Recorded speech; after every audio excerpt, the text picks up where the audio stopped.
আসন্ন যে নির্বাচন আসছে সেই নির্বাচনে আপনাদের একটা বিরাট ভূমিকা আছে।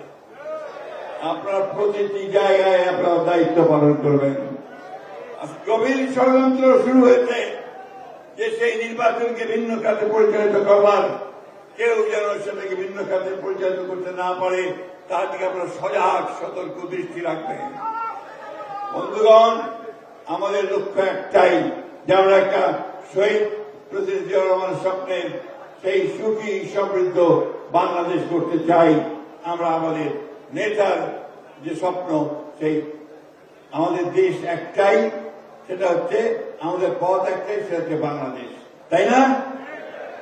যে আগামী দিনগুলোতে আমরা আমাদের জাতিকে সুষ্ঠুভাবে নেতৃত্ব দিয়ে আমরা সেই জায়গায় পৌঁছে দিতে পারবো কিনা যেখান থেকে আমাদের গণতন্ত্রের উত্তরণ করবে। আমরা এখন তো আশাবাদী যে আমাদের নেতা গতকাল যে ইন্টারভিউ দিয়েছেন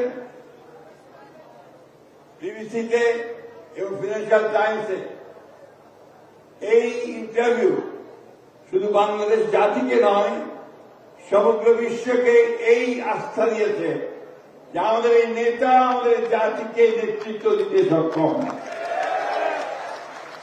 বন্ধুগণ, এই নেতৃত্বের হাতকে আমাদেরকে শক্তিশালী করতে হবে।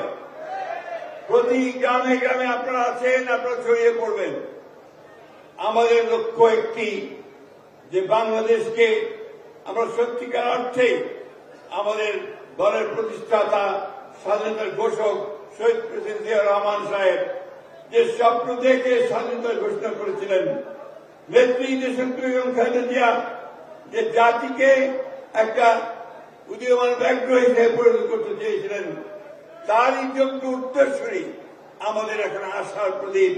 তিনি আমাদেরকে সেই লক্ষ্যে পৌঁছে দেবেন যে লক্ষ্যে আমরা সমগ্র পৃথিবীর সঙ্গে প্রতিযোগিতায় টিকে থাকতে পারব।